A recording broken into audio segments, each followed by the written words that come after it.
So recently, I had one of those days where everything in my life decided to happen at once. I had a full day of clients back to back, plus a big deadline hovering in the back of my mind all day. My cousin was out of town, which meant that our school pickup plan had to change, and it took half a spreadsheet to coordinate who was getting who and when. That same evening, I needed to pick up that same cousin from the airport. The timing of her flight arrival was right in the middle of rush hour traffic. So instead of driving home only to get back in the car and drive to the airport as soon as I got there, I decided to just stay at the office. And I'm thinking, hey, bonus work time, right? Meanwhile, I had just started a new medication that, of course, every pharmacy in town was out of. So during this so called bonus work time, I'm calling pharmacies, skipping through the world's longest automated menus, just trying to reach an actual person. My husband calls me while I'm in the middle of that maze of button pushing, and I clicked the wrong number, lost my place, wanted to throw my phone, but instead let out a groan as I accepted the call. Progress, right? He was calling because our grocery pickup at Sam's still needed to happen, and he couldn't get it and also make it home on time to relieve our babysitter. Could I grab it on the way home from the airport? He asked. In theory, yeah, I could totally do that. In reality, my brain was juggling pharmacy calls, emails to my doctor about said medication not being available and needing to be rerouted, timing my drive so that my cousin wasn't going to be waiting on me at the airport forever, dinner plans for myself that I hadn't thought about when I decided to rearrange my day and stay later, the budget, and now the grocery pickup, while also trying to be a nice human talking to her husband. And that's just the life stuff. That's not even the work stuff. None of it was life or death, though, but it all felt important. I ended up multitasking, calling the pharmacy, emailing the doctor, listening to my husband talk about his day, while simultaneously trying to make the most of that quote unquote bonus work time, which meant I didn't actually do any of those things well.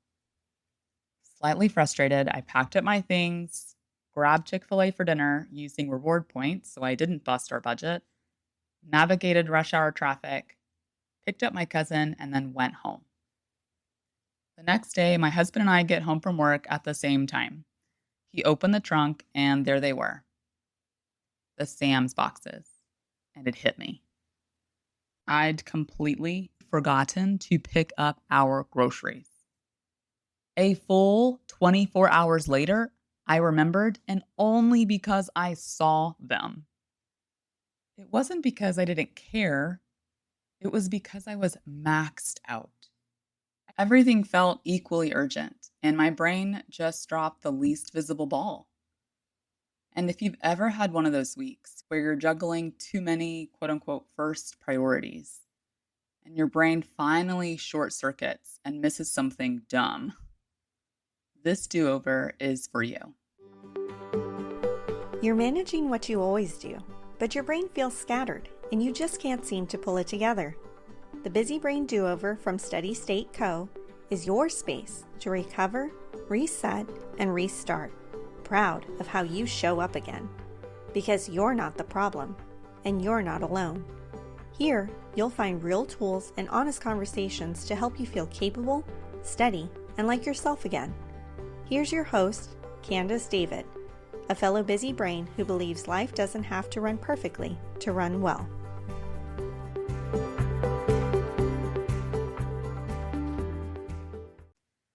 Most of us are running on borrowed brain power long before something actually breaks. We wake up already tracking a dozen invisible threads. Who needs what? What's due? What can't be forgotten? And our brains keep juggling all of it on autopilot. It's not that we're bad at time management, it's that our brains are full before the day even starts, which means even simple choices like what to start with start to feel impossible. Every text, every email, every reminder pings the same system. The same tired neural circuit that's already trying to hold work deadlines, family logistics, and dinner plans all at once. So when everything starts shouting at the same volume, your brain can't tell what's truly urgent anymore and ends up running circles instead. That's what I call priority clutter. It's not disorganization, it's over identification. Everything feels important because, honestly, it is. You care deeply about all of it. It's important to me that my family has food to eat, and we only get said food if we pick it up from the grocery store. But when every task carries the same emotional weight, your brain loses its sense of sequence. Everything becomes a first priority. And that's when we drop the ball, not because we're careless, but because we are out of cognitive room. Then add context switching on top of that. Every time you shift gears from work emails to family texts to the pharmacy hold line to that grocery pickup app, your brain burns energy just getting reoriented. You think you're multitasking, but really your brain is rebooting. No wonder you're tired before dinner. So, this week's do over isn't about hustling harder or mastering another system. It's about restoring mental hierarchy, giving your brain permission to see the difference between what matters most right now and what can wait. Hi, my busy brain friends. Before we keep going, hit that follow button so your next do over finds you right when you need it. If you've already subscribed, thank you, and consider this your high five for being ahead of the game. You never know when the next episode's going to be the one that gives you that deep exhale you've been craving.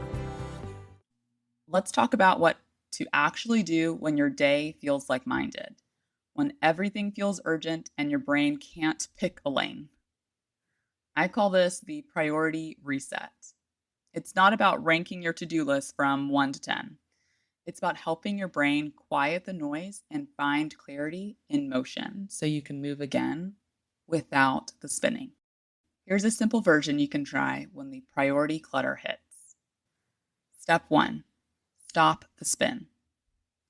Before you touch the list, take 1 minute to stop reacting. Close your eyes, take a slow breath, and ask, what actually needs me right now? Not eventually, not someday, just right now. Sometimes that's a task. Sometimes it's a transition. Finishing the thought you're in, sending the quick text so you can focus, or simply drinking water before your next client, meeting, or class. You can't clear clutter from panic. You have to pause long enough for your brain to come back online. Step 2, choose your anchor task.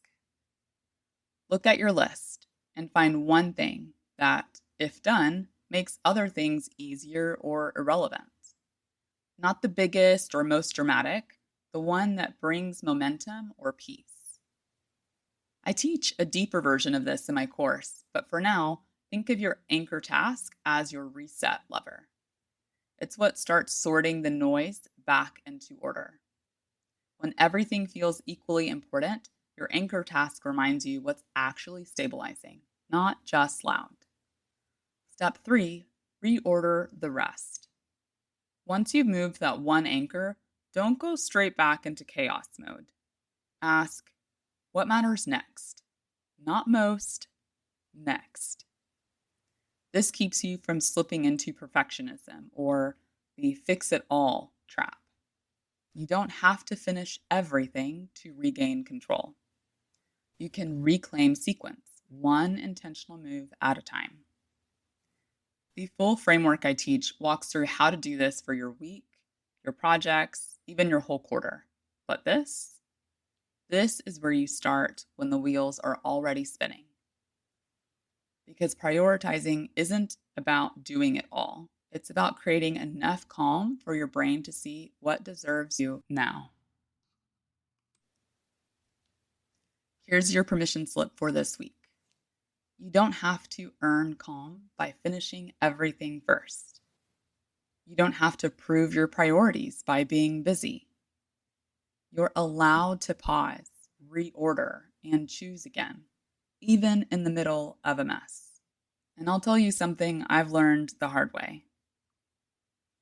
Had that grocery day happened a year ago, I would have spiraled in guilt. I would have replayed it, beat myself up, and turned it into proof that I was dropping the ball everywhere. But this time, when my husband opened that trunk and I realized I'd completely forgotten, I didn't bathe myself in shame. I just thought, yeah, that makes sense. Yesterday was chaos. My brain was totally at capacity. I could name what was happening without blaming myself for it. And that's what I want for you too. Because sometimes the most restorative thing you can do isn't another task. It's a deep breath that helps clear the mental clutter and reminds your brain who's in charge. You're not behind. You're overloaded. And overloaded brains don't need shame. They need sequence. So if your to-do list feels like a bonfire this week, here's your do-over. Don't try to put out every flame. Pick one place to pour your focus and let that be enough for now. You can always circle back, but you can't keep sprinting in circles. Clarity isn't found in doing more. It's found in giving your brain space to see what deserves you next. If today's episode helped you find even a moment of calm, share it with a friend who's juggling too many first priorities. You never know. It might be the reminder she needed too. If you've been listening and thinking, I need this kind of reminder more than once a week, I've got you. Join my newsletter, The Weekly Do-Over. It's my short midweek note that drops right when life starts spinning again. Part pep talk, part permission slip, all real life. You'll get practical encouragement, behind-the-scenes stories, and simple resets that actually fit your busy brain. Go to mybusybrain.com/join because waiting until next week to get grounded again is way too long. All right, my fellow busy brain friends, take a breath, give yourself a little grace, and remember, you can always start again. That's what a do-over really is. Not perfection, just permission. Talk soon.